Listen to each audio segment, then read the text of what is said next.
Decided to do a simple video today to show all the first things that I purchased um, from a beginner perspective. Purchase in order to make my own candles.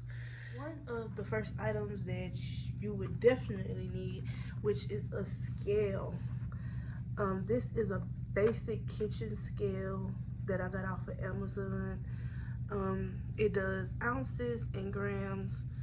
I use the grams more than anything, but you definitely need a scale in order to weigh your wax and your fragrance oils. So the first things that you would need is the wax, obviously, because you can't make candles without wax. So um, either your it's got so many different kinds of wax, y'all. It all depends on what your preference is, what kind of business you maybe want to have. Maybe you want a natural business where you choose a natural wax, or whatever. But whatever you choose, you need wax. This is the IGI 6046 wax, the coconut paraffin blend, which is really good. You need fragrance oils. It's got so many companies out there that carry good quality fragrance oils as well as good quality wax. It's all up on preference, on what you want for your business and what you want for your candles. Maybe you don't even want to use fragrance oils. Maybe you want unscented candles. I mean, then in that case, you wouldn't need fragrance oils. You need wicks, which is by far the hardest part of candle making is wick testing, because you have to find the right wick that plays good with your wax, your fragrance oils, your dyes if you're using dyes, as well as your jar. You have to find the wick that gives you minimal to no mushrooming and low soot, little to no soot, and also not give you that stuff, but also in the wick that gives you optimal hot throw, which is really hard to do because you want to make sure your flame is not as big and it's not shooting soot everywhere. It's not getting really big balls of mushrooms on the tip of the wick, as well as give you optimal hot throw. And it is really difficult to do, I promise you. I thought that I was going to be one of the people that would go on Candle Science website, and I had researched before I even brought one thing of material. I researched, because that's just how I am. I research everything before I do anything. I researched, and I picked out the wax that I wanted. I knew that I wanted to use coconut wax. I knew that I was gonna try paraffin because I wanted really good hot throw. I want strong hot throw, so I said I was gonna do the coconut paraffin blend. I researched that coconut paraffin blend. I also went through and went on Candle Science's website and put in my jar size and my wax type, and it gave me the recommendation of a CD8 wick. So I thought for sure I would get this CD8 wick, and when I do my candles, I was gonna get this great hot throw, and the flame was gonna be good, and all this good stuff. It was gonna be peaches and cream, and it was gonna be great. But didn't go like that at all. So from the CD8 wicks, I now have CD10 wicks, CD12 wicks, HPS wicks, LX wicks, Eco wicks, dang near every wick that you could possibly think of. I done tried. Trust me, it's the hardest part of candle making. The next important thing you would need is pictures, is a pouring pitcher. This is the 4 pound pouring pitcher. I also have a 1 pound pouring pitcher that I got out of a candle making kit off of Amazon like 3 years ago. I use this just for like embeds. If I'm gonna do like an embed or something like that, something small, I use this. But this is the 4 pound pitcher that I use the most. You need this to melt your wax in, as well as pouring your oil in and mixing it before you pour it into your jar.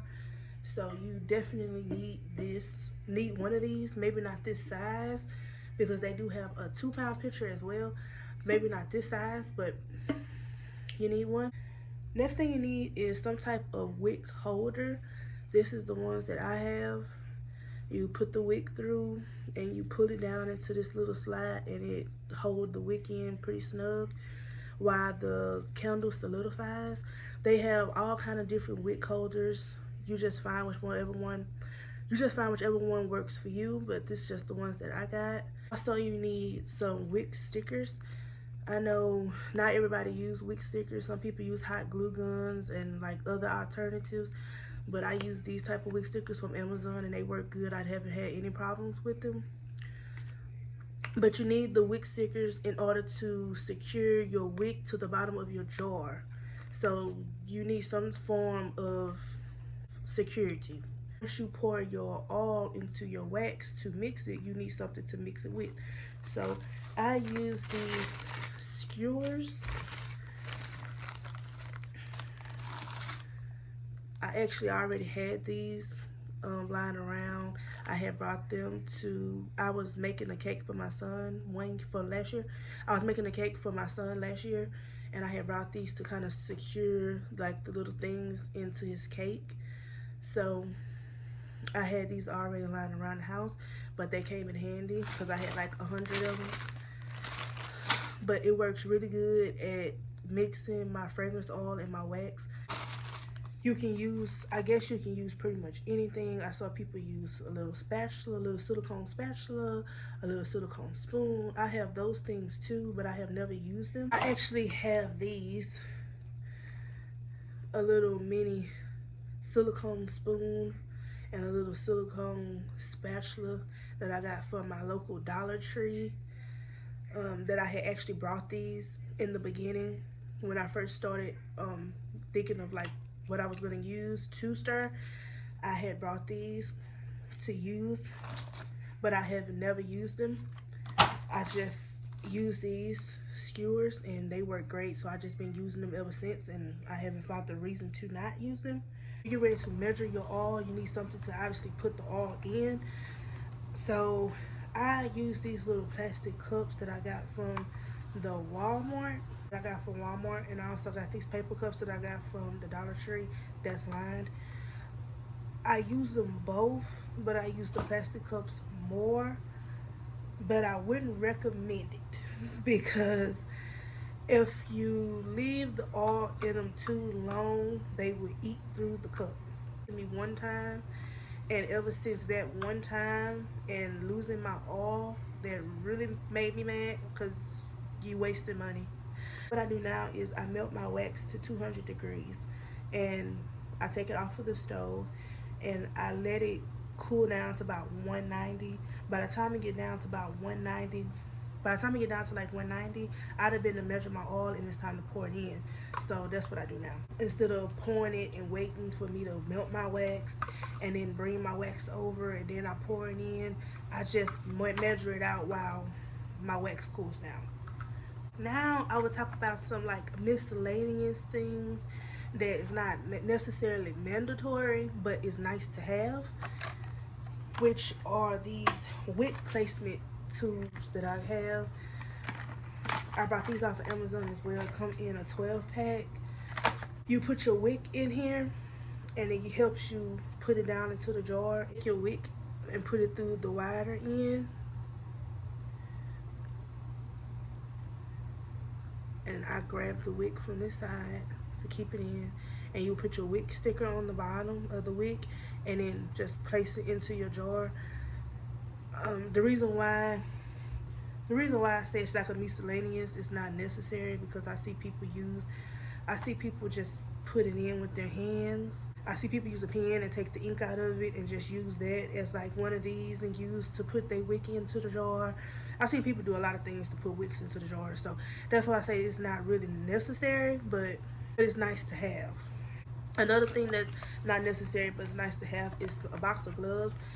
I got these boxes of gloves. I got these gloves because the wax that I have is really greasy and it's sticky and I don't want it all over my hands and messy and all that stuff. So another necessary thing is a thermometer because you need one to be able to know when to add in your oil to your wax as well as people that like to pour their wax into their jars at a certain temperature as well. So if you're that type of person, you definitely need to know the temperature before you can do that. I'm not one of them. The only temperature I check is the temperature of my wax, so I know it's at 200 degrees before I add in my oil, because I like to add in my oil at a high temperature, because I am one of the ones that believe that it needs to go in at a high temperature in order for the oil to bind to the wax. So that's the only time I really measure my temperature. Depending on what form your wax comes in, you would need something to also cut your wax up in or scoop your wax out of, because wax come in a lot of different forms. Mine's come in a slab, so I use this cake scraper to use to cut my wax up. Another thing that's not necessarily, but it helps, is these little twist tops off of Amazon. It's kind of like a glue top with a twist thing. These are great to go on the fragrance oil bottles, so you don't waste your oil when you get ready to pour it into whatever you get ready to pour your oil into. These tops fit the Candle Signs 4 ounce bottles and the Flaming Candle 8 ounce bottles. I can tell y'all that. Now anything else I don't know, but for sure it fits the 4 ounce bottles from Candle Signs and the 8 ounce bottles from the Flaming Candle.